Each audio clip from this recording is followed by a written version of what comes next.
I just found out that my birthday shout-outs from last week, somehow, like, the first part of the audio got cut off. And so just, like, me starting in the middle of the list, naming out people. So we're going to do all of November in one shot. Let me know if you are not named and you're a Patreon supporter, and I will get you next week. I want to send a very, very happy birthday to PJ, Tracy, Michelle, Bree, Shelly, Brenda, Leah, Mandy, Marie, Mariah, Christina, Raven, Ellen, Brooke, Lauren, Crystal, Hope, Daisy, Madeline, Amanda, and True Crime Nana. I appreciate everybody's support on Patreon and just general support for the show. And I hope everybody has an amazing birthday month. And I also hope I don't somehow mess this up again. So happy birthday, everybody. And do something extra fun to celebrate.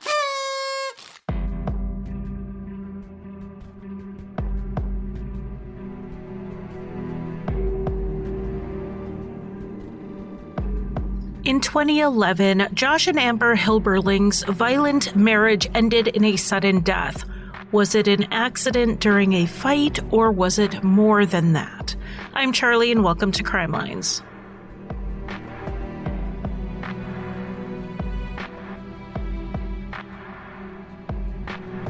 Welcome to Crime Lines. Just a quick reminder that I will be in Seattle on November 20th.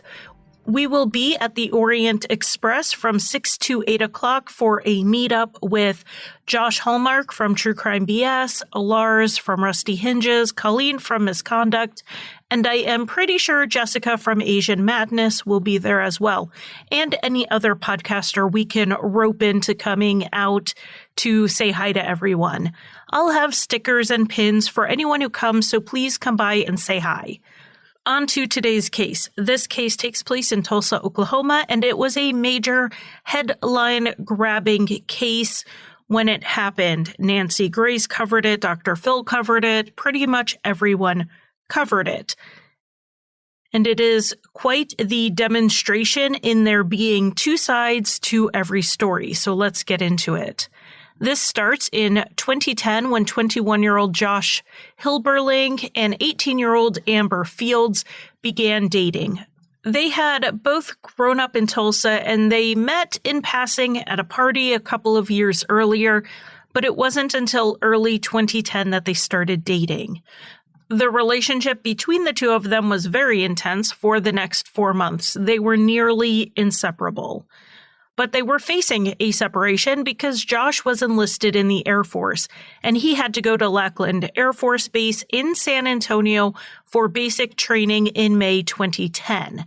And after he finished that, he would have additional training in Wichita Falls, Texas. And then, after that, Josh could be stationed anywhere. The couple did not break up during their separation. They wrote to each other while Josh was in San Antonio, and then when he was at school in Wichita Falls, he had more freedom to leave during his off time, and he would make the 3.5-hour drive to Tulsa to see Amber. But then Josh got his assignment. He was being sent to Eielson Air Force Base, which is 30 minutes outside of Fairbanks. Fairbanks, as in Alaska. Certainly not driving distance for weekends back in Tulsa with Amber. Between Wichita Falls and heading to Alaska, Josh did have an 8-week leave where he went back to Tulsa. He stayed with Amber and her mother for a couple of weeks, but eventually Josh and Amber moved in with a relative of Josh's. According to Amber, Josh started selling oxycodone during this time. He first told her that he was just selling it to make some extra money ahead of going to Alaska. But eventually he confessed to Amber that he was taking the pills himself as well. He said he would stop when he got to Alaska because he would get kicked out of the military if he didn't. Amber said they started arguing a lot during this time because of the drug use, and the arguments would turn physical. But in spite of this, the two decided to get married so that Amber could live on base with Josh in Alaska. They had a simple ceremony in August 2010. In October, they moved to Alaska. Then in December, Amber found out she was pregnant. So to recap, they started dating in early January. They had a few good months of their relationship, but things were taking a turn for the worse.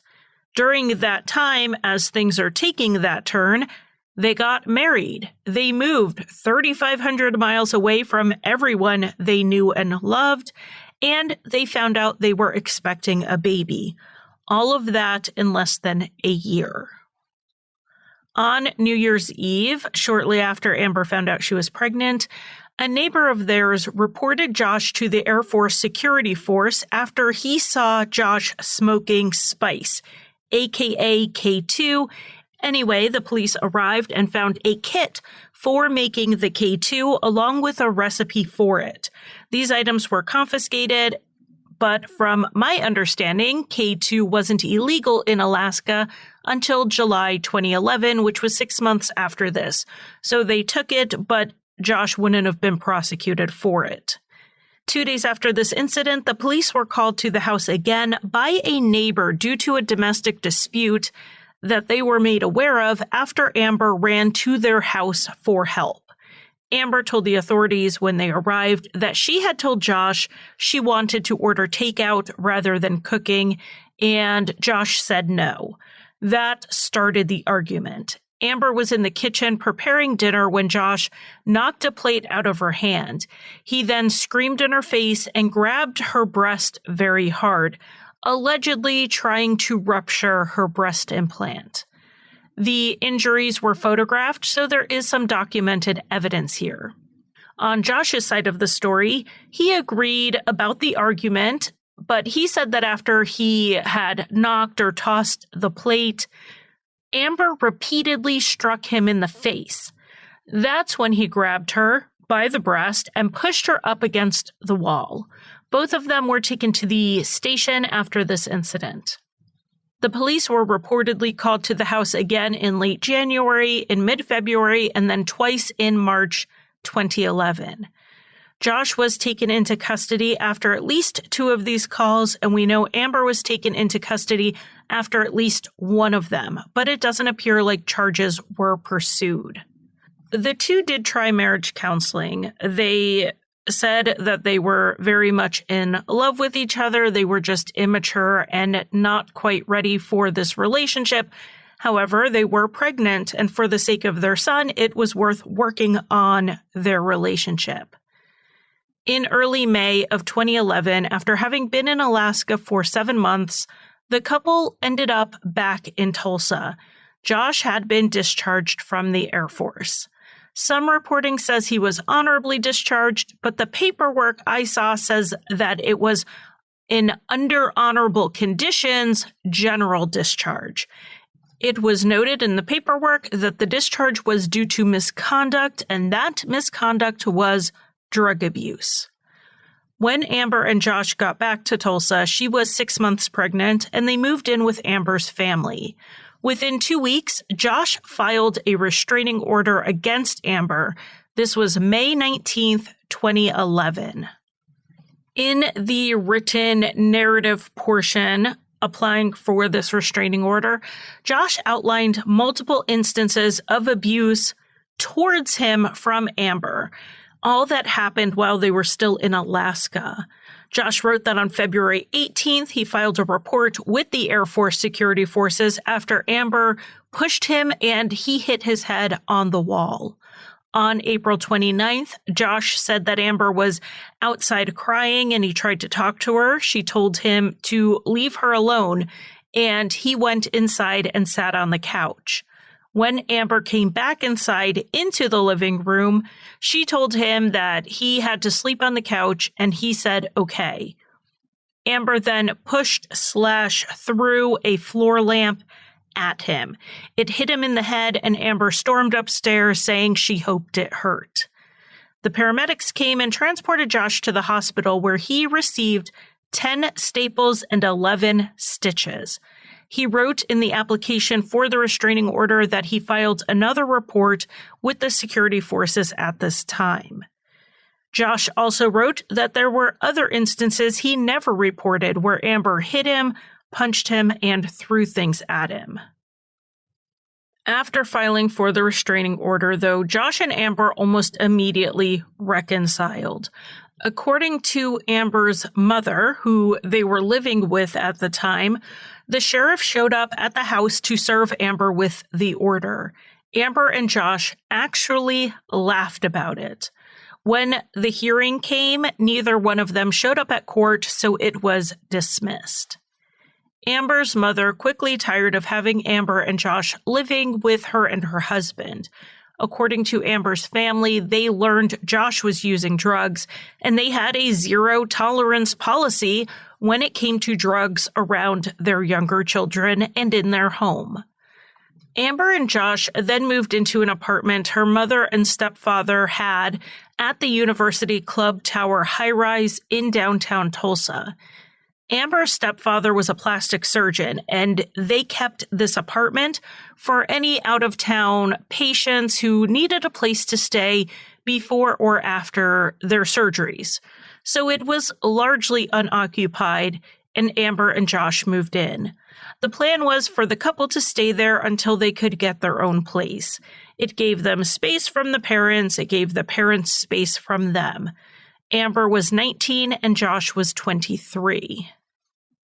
Though there were no witnesses to the dynamic in their home, we do have text messages between them that showed that all of their same arguments and issues continued.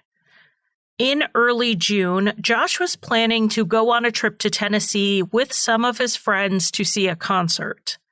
On the morning of June 4th, 2011, Amber texted Josh asking who was paying for this trip to Tennessee. Neither of them were working, they had a baby on the way, so asking who was going to pay was a fair question. Josh said he was going to pay for it, and Amber texted how. He said, "I will just be able to." Amber then replied, "Buy me a crib and then you can go." Josh said he would buy the crib when he got back. There was a little more back and forth where Amber basically said Josh couldn't go to Tennessee and Josh said he was going. Amber then texted that she wasn't going to discuss this with him while he was high. Amber said she believed Josh was going to Tennessee not just to go to the concert, but to sell drugs there. And that is how he intended to both pay for the trip, and it was why he wouldn't be able to buy a crib until he got back. He anticipated making money there. The same day they're having this back and forth, Amber was at her grandmother's house. The couple shared a car, which actually belonged to Amber's mother, and Josh had taken it to go hang out with friends. Amber texted him around 6:30 in the evening saying she needed to go back to the apartment and he had the keys with him. Josh replied that he had to take his friend home first and then he would bring her the keys, and Amber told him to go ahead and bring her the car and then she would just leave him alone. He texted back, "In a little," presumably meaning he'd be there in a little while. But we need to remember this car didn't belong to either of them. It belonged to Amber's mother. So Amber said she would just call her mom about it, and her mom wouldn't be easy to deal with.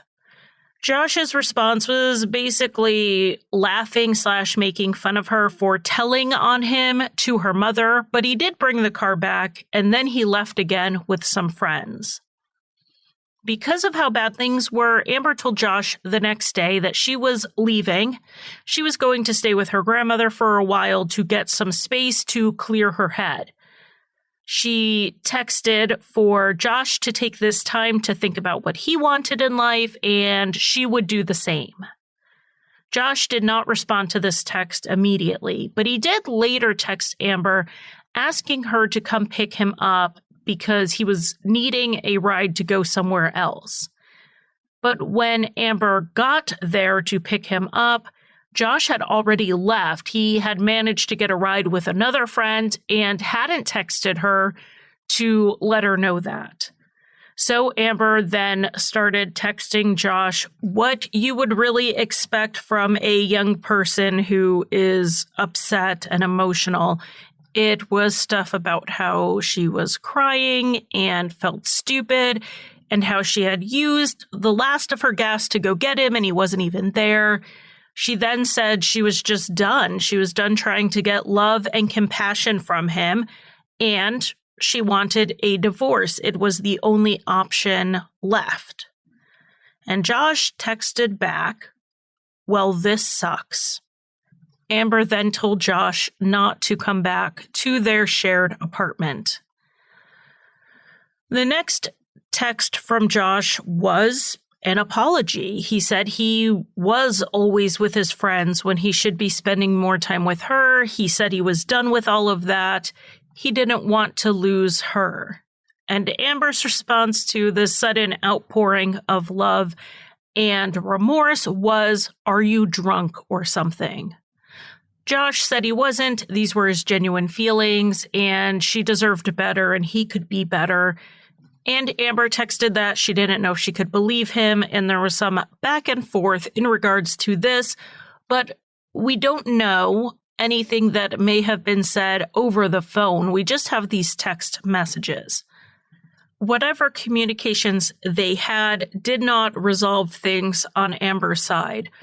On Monday, June 6th, after this weekend of texts back and forth, Amber was done. She told her grandmother she was moving out and she was filing for divorce. Around midnight that night, Josh came home and they went to bed, just not speaking.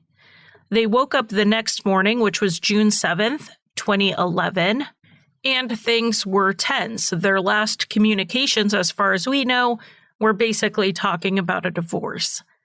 And they soon picked up their Tennessee argument where they left off. Amber was upset Josh was going when they had so little money of their own and hadn't been spending a lot of time together. The trip also overlapped with Amber's father's wedding, something Josh said he didn't want to go to and something Amber very much wanted him to be a part of. A neighbor overheard some of the arguing. According to this neighbor, a male voice said, "Well, what do you want me to do?" And a female voice yelled back, "I want you to grow up." During this fight, Josh picked up a laundry basket and threw it. It hit a bedroom window and the window broke. So Amber called maintenance and asked about getting it repaired. By luck, or possibly because this apartment had crappy windows and needed glass repairmen on hand, they already had 2 people on site working at another apartment. They were able to come by pretty much right away. Both Amber and Josh were visibly upset when the workmen arrived.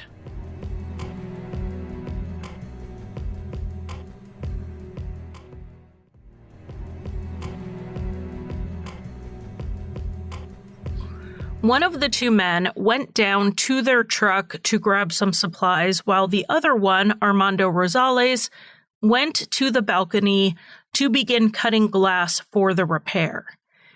He said he was worried because of the tension between Amber and Josh. It was so elevated, and there seemed to be real aggression there.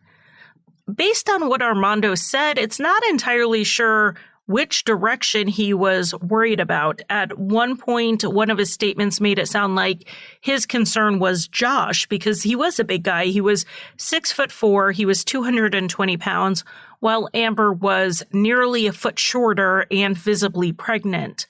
But at another point, he said things that indicated Amber was the one he was worried about. But either way, he was worried.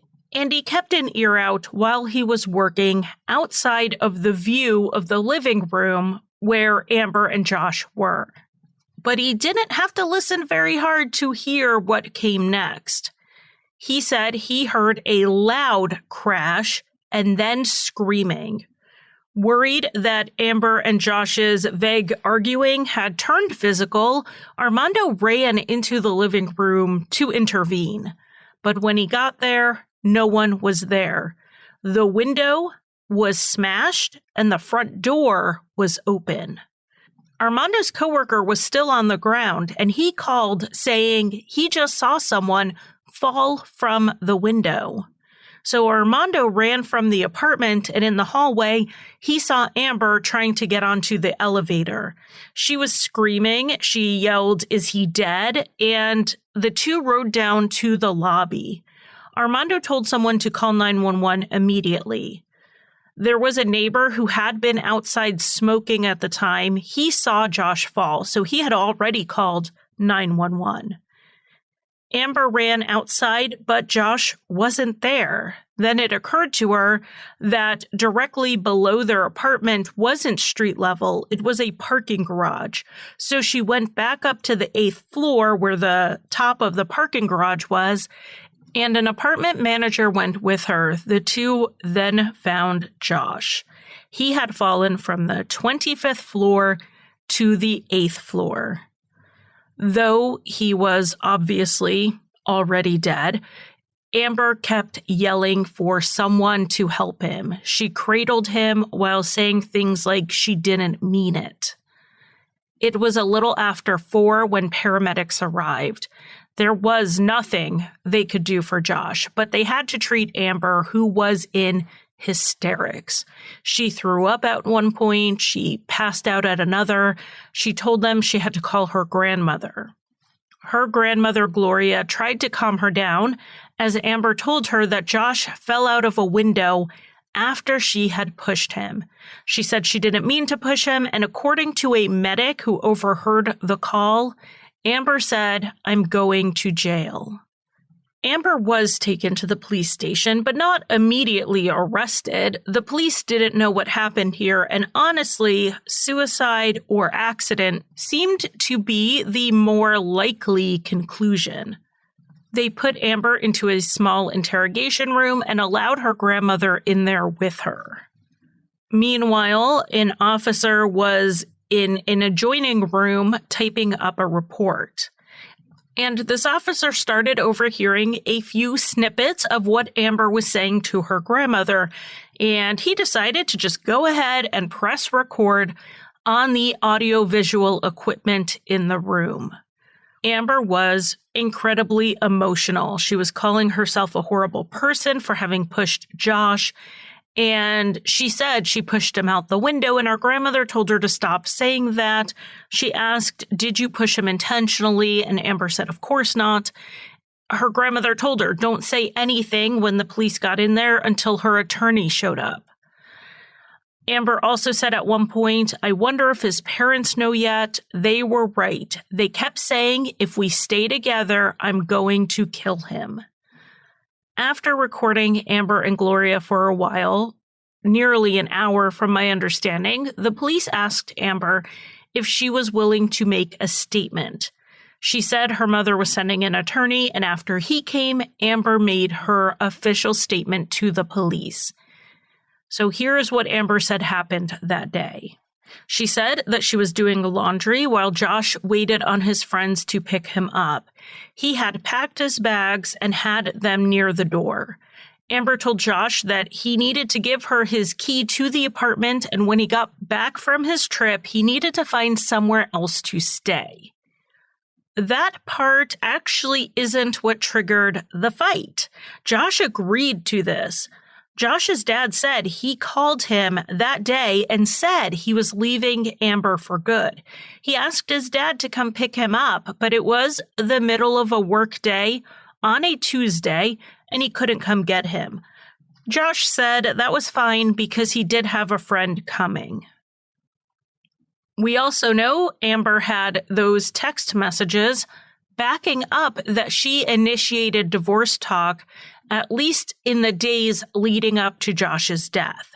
It sounds like both of them may have been coming to an agreement that this divorce was going to move forward. But agreeing to get divorced doesn't mean the anger, resentment, frustrations, and heartbreak just go away. So as they kept talking, the talking turned to arguing. Amber said she brought up Josh's drug use and that he was selling drugs instead of getting a regular job. Amber then started going through the laundry basket of clothes to pack to go to her grandmother's house. She took Josh's stuff out of the basket and he asked her what she was doing. Amber said she wasn't going to be doing his laundry for him anymore. According to Amber, that's when Josh grabbed the basket, he dumped everything else out of it, and then he threw it across the room, where it hit and broke a window.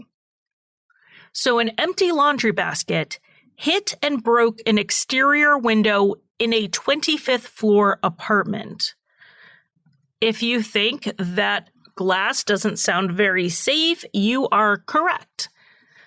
The glass used in the windows in Amber and Josh's apartment weren't tempered or strengthened in any way. It was the type of glass you cannot use today in a high-rise apartment like this. The thickness and strength of this glass is more in line with what you see in picture frames. And I've broken enough picture frames to tell you that that isn't very resistant to impacts or being dropped on the living room floor. But that is the glass between the inside of Amber and Josh's apartment and the outside. Amber called for the repairman for the glass and she vacuumed up the broken glass while they waited. Amber then went into the living room furious. She yelled at Josh about how angry her mom was going to be over the broken window and how Josh was being immature. Then she went to hide out in the bathroom to cry. Josh went into the bathroom more meek than before, and he said he knew they needed a break, but that he did want to work things out.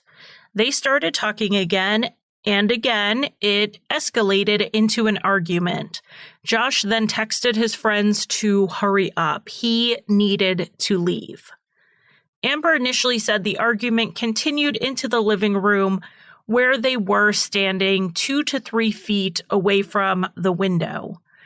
At some point in their argument, Josh grabbed her by the shoulders and she thought he was going to assault her, so she pushed him off of her. When Josh went back, he went between some tall decorative floor candles and the TV.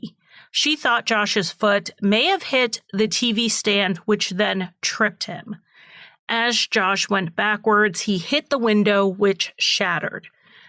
Because of Josh's height, his center of gravity was high enough that he fell backwards out of the window.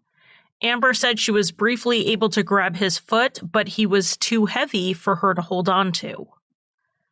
That was Amber's story, and it sounded believable enough. She didn't intentionally push him towards the window. She just pushed him off of her in whatever direction that was. But then some witnesses came forward, and the investigators were not quite so sure about these claims. For one thing, after talking to the first responders at the scene and watching her video with her grandmother, Amber never mentioned this part. Even though Amber told a bunch of people that she pushed him, she never said Josh pushed her first until her formal interview with police with her attorney present. There were also witnesses to how Josh came out of the window and how he landed. Even according to Amber, Josh was face down on the top of that parking garage. But Amber said she pushed Josh from the front and he fell back out of the window. If Josh fell backwards, could he have twisted around to land face down? The answer, according to the medical examiner, was maybe. The medical examiner said it was impossible to tell which way Josh came out of the window, back first or face forward. However, to support the idea that he did come out face first, they did have 2 witnesses who saw Josh as he came out of the window.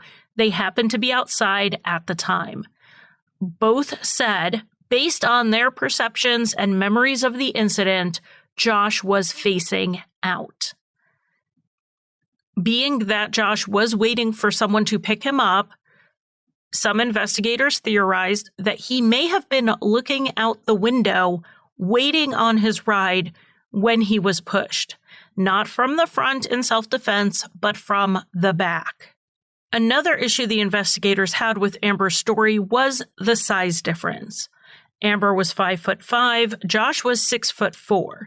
He was also 220 pounds, and he was military trained. If Josh was close enough to Amber to have her by the shoulders, how did she get enough leverage to push him hard enough to make him stumble back to the point he fell?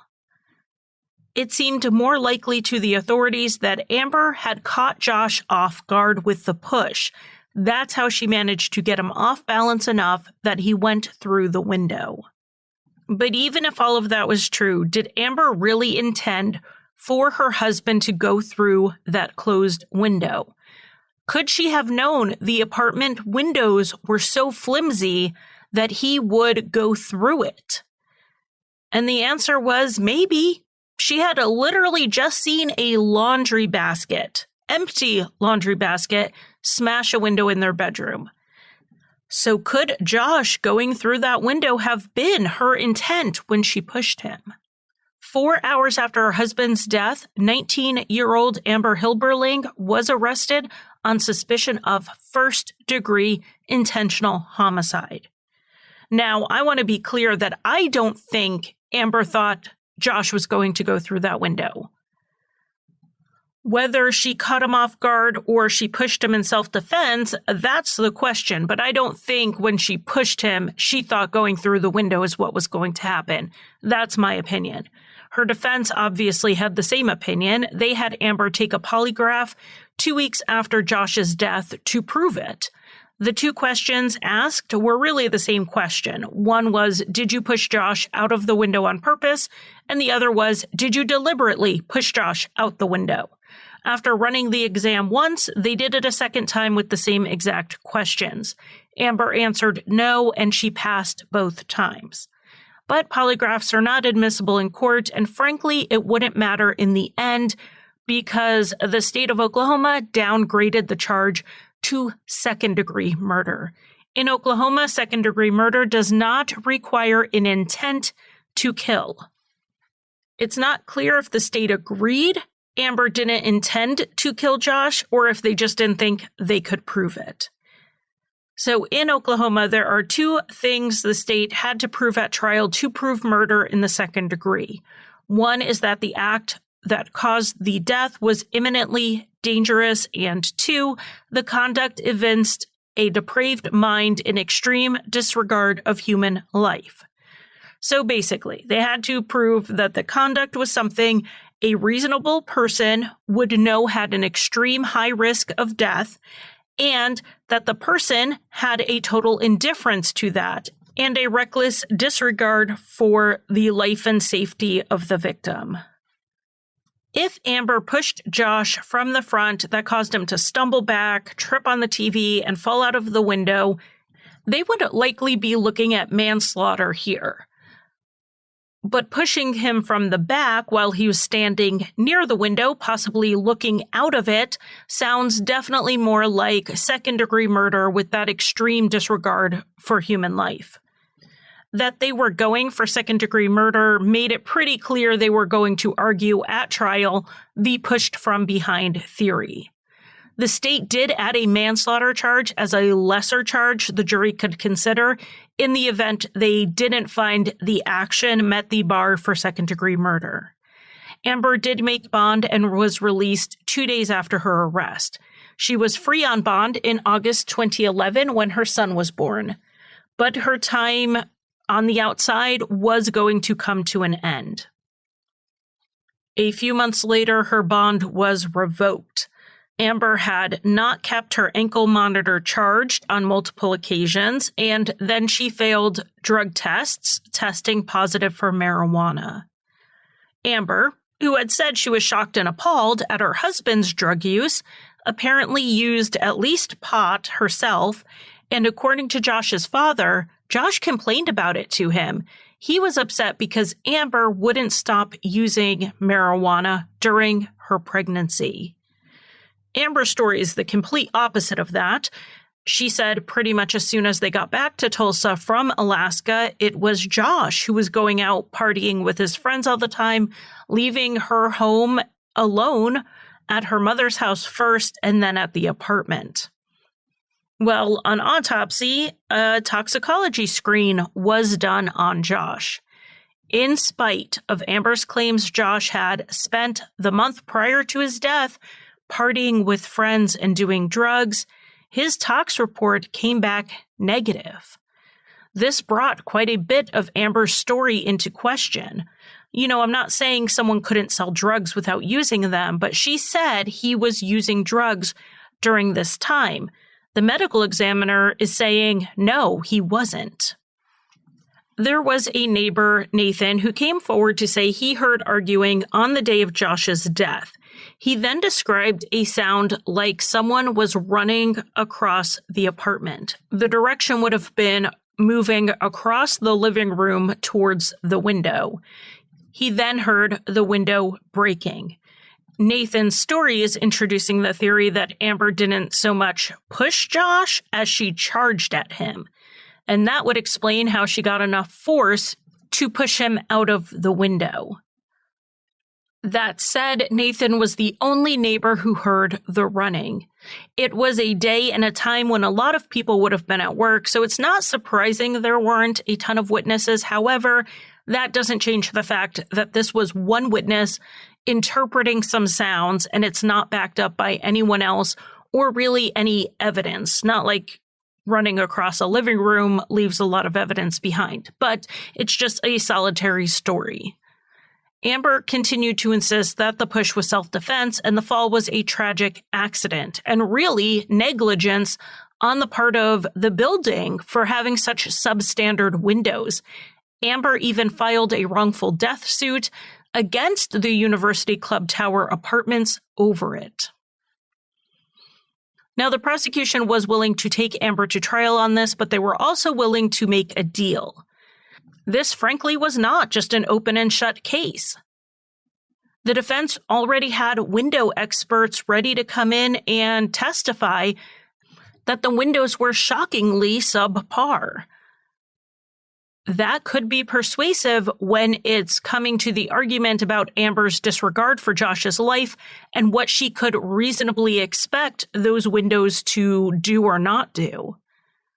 Most of the jurors could probably imagine being in their own homes. Even though we know glass can break, we feel relatively secure even with just a window. The idea that pushing someone in your home is so reckless of an act that you deserve 25 years or more in prison is a pretty big ask of a jury.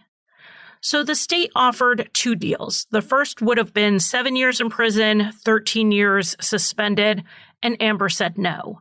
Then right before trial, they tried again. This time would be 5 years in prison, and then 15 would be served on probation. Figuring in the time served during pretrial detention, Amber could have been out in a couple of years. She would have been free to raise her baby while he was still just a little boy. But Amber turned it down, going for an acquittal. She said she refused to plead guilty and serve time for a crime she did not believe she was guilty of. Now, I don't know about you, but I could and probably even would have taken this deal. I will lie and say I did something if it got me home to my children in a couple of years versus rolling the dice with a jury who could sentence me to 20 years. And I believe, based on how many plea deals are done every day, that there are a lot of people who would do the same as I would. I just don't have, I guess, that particular type of integrity. I'll say what I have to say to get out of prison. So anyway, that was a tangent. You can let me know what you think about it. Would you admit to something you didn't do to avoid prison? You can just let me know on social media. My podcast now publishes right to Facebook. You can actually go to Facebook and listen to the episodes if you want. So you can just go ahead and comment right under the episode. Would you take a plea deal even if you were innocent? That's my question for you. So let's get back on track. Amber was not going to do that, so this case was going to trial. And we have a lot of pretrial motions, a lot of the usual things like change of venue and motions over what evidence would be allowed in front of the jury and what wouldn't.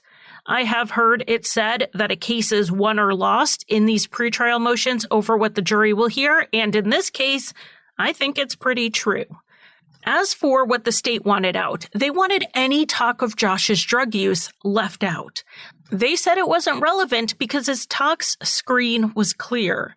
Had he been under the influence, had he been drinking, doing drugs, that might mitigate Amber's responsibility for what happened.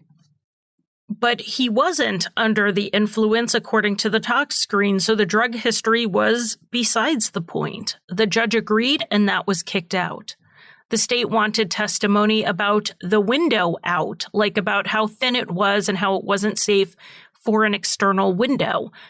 The judge disagreed and allowed it in. Now, the intimate partner violence between the couple was a huge debate. Reading media reports from right after this happened, we heard from Amber's side that Josh was the aggressor, and then from Josh's side that Amber was the aggressor. And there was evidence for both. So the state and the defense also tried to make the same arguments for and against allowing in previous instances of violence. The court was initially more in favor of excluding all of it, though Amber would be allowed to address Josh grabbing her by the shoulders since it was part of her self-defense testimony. However, the state ended up successfully arguing that the order of protection should be admissible.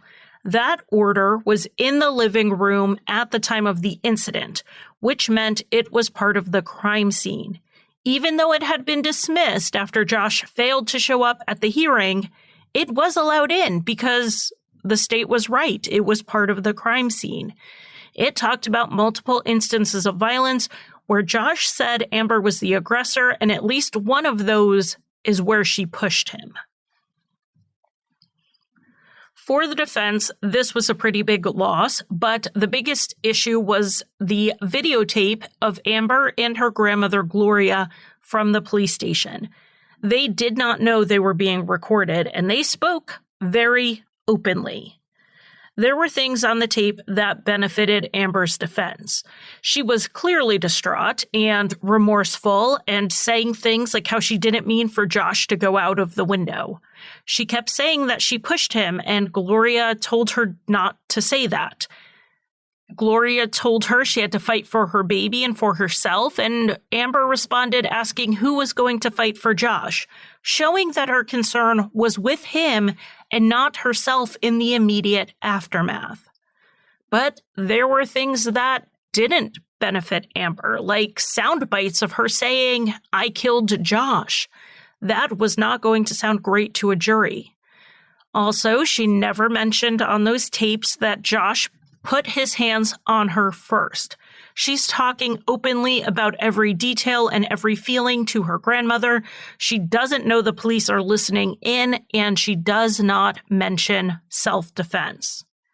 Another thing the defense was wary about when it comes to this tape is that it wasn't complete.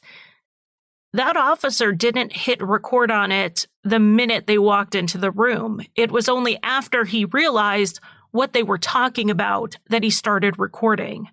And there are chunks of the recording that were missing or glitchy. The state said it was a tech issue, but the defense smelled a rat. In the end, the defense saw the tape as a net loss, so they wanted it kicked. One argument they tried was that this violated Amber's Miranda rights against answering questions when she said she wanted her attorney to be there. But the judge ruled that no one was asking Amber questions. It was a conversation between her and her grandmother was not an agent of the state.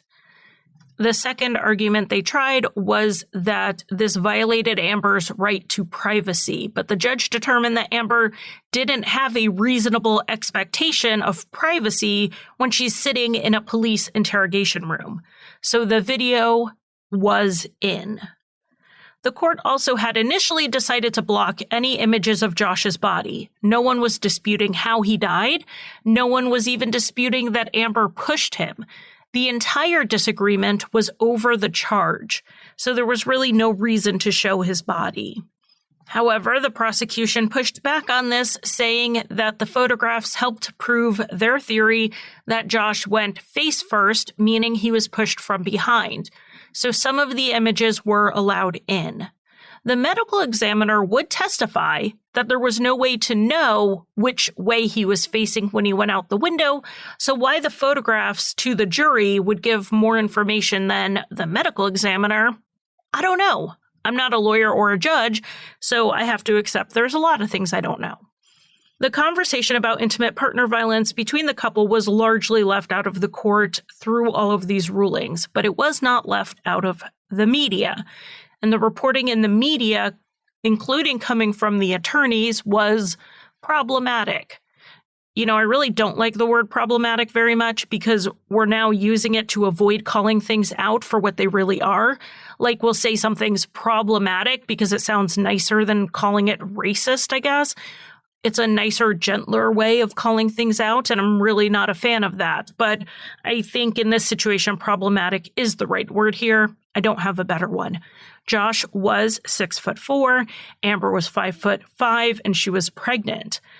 Therefore, according to some comments out there in the media in general, there were questions about Amber being the primary abuser or aggressor because Josh was so much bigger. And that is an issue men experiencing intimate partner violence deal with regularly. This idea that they cannot be abused because they are bigger. Men and women can abuse people who are bigger than them. Abuse is about a lot more than who would win in a street fight. Amber could have been 4'6" and still have been the aggressor. The truth of what happened between Amber and Josh is only known by them, but we do have a glimpse into it through those police reports. And I personally believe that they show that this is a case of two partners engaging in violence against each other. And this violence escalated until one of them died. The trial for Josh's murder began in March 2013. The state was seeking to prove that second-degree murder charge, but like I said, the jury was allowed to consider first-degree manslaughter. So they had three options: guilty of second-degree murder, guilty of first-degree manslaughter, or not guilty. We have already covered the bulk of the state's case in this episode. Amber pushed Josh, it wasn't self-defense, and it was reckless enough to meet the definition of second-degree murder. As for the defense, there were three key defense witnesses. One was Amber's grandmother, Gloria. She testified that, contrary to what the jury heard on the video of their conversation, Amber did tell her that Josh grabbed her. The officer did not hit record as soon as they went into that room. There were earlier statements made that were not recorded, and it was during those statements that Amber mentioned that Josh grabbed her. Another witness was that glass expert. He testified that the window was too thin, too old, and not the type of safety glass that should be in a high-rise. He said that if the window was up to current safety standards, there was no way Josh would have gone through it. The third witness was Amber herself. She testified about some of the issues in the marriage, though, like I said, she couldn't discuss all of it. Her testimony focused on what happened that day, and she insisted Josh grabbed her first. The defense did have photographs of bruises on her shoulders, which she said were caused by Josh grabbing her so hard. During cross-examination, the prosecution had Amber come down from the stand and demonstrate, full force, how she pushed Josh. They had a detective who was about his size stand in.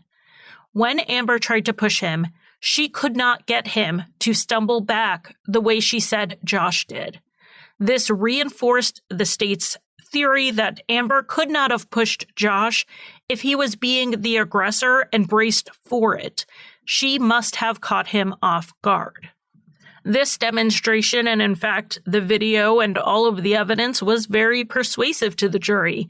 They took the case, they deliberated for 3 hours, and they came back with a verdict of guilty for second-degree murder. In Oklahoma, the jury recommends a sentence, but the judge is the one who actually decides it. In this case, the judge took the jury's recommendation and sentenced Amber to 25 years. In this case, the jury recommended 25 years. Oklahoma requires 85% of the sentence to be served before parole eligibility. So Amber was going to have to serve 20 years behind bars after being given credit for time served during pretrial detention. And this is after Amber turned down a deal that would have had her out in 5 years. The prosecutor said to the media that the sentence was appropriate, and the jury may have chosen 25 years based on the 25th floor window Josh was pushed out of. I think she meant it to sound poetic, but it sounds absolutely ridiculous and arbitrary, and I hope she's wrong. I hope the jury based their recommendation on the actual facts of the case. Poetic justice is not in the Oklahoma statutes, and for the prosecutor to say something like this disturbs me. Maybe I'm being salty about this comment for no reason. You can let me know. I just really hate these sound bites people come up with. They think they sound good, but when you scratch the surface, you realize this is actually terrifying to think a jury just picks a number based on some random element of the crime. And it's disturbing a prosecutor thinks that's brilliant. Anyway, let's move on.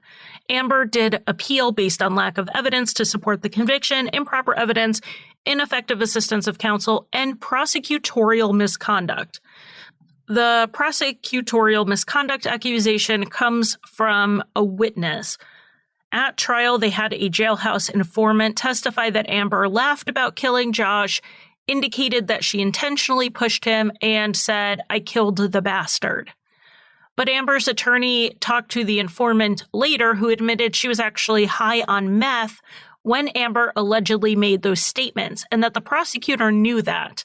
This could have altered her memory or her perception of what was said and how it was said, but the prosecutor allegedly told her not to tell anyone about her being high on meth. The prosecutor allegedly withheld this important information from the defense. Now, the appeal didn't go anywhere, and it was denied in April 2014. But Amber said she intended to continue to seek release from prison. But before any additional appeals could go anywhere, on October 24th, 2016, Amber Hilberling was found dead by another inmate. The guards attempted resuscitation, but she was declared dead 15 minutes after being found. Her cause of death was asphyxiation due to hanging, and the manner of death was ruled a suicide. Amber's family believes that she was actually murdered by another inmate, and that this murder of a high-profile inmate was then covered up. Prisons have lots of security cameras everywhere, obviously, yet the one that would have shown what happened in Amber's cell was not working at the time. The autopsy noted scratches on Amber's neck and a bruise on her jaw, which her family believes were from Amber trying to fight off someone attacking her. The family did ask for an independent autopsy, but that request was denied. The day after Amber's death, a letter from Amber arrived at the local news station, Tulsa's KJRH. It was not a suicide note, quite the opposite.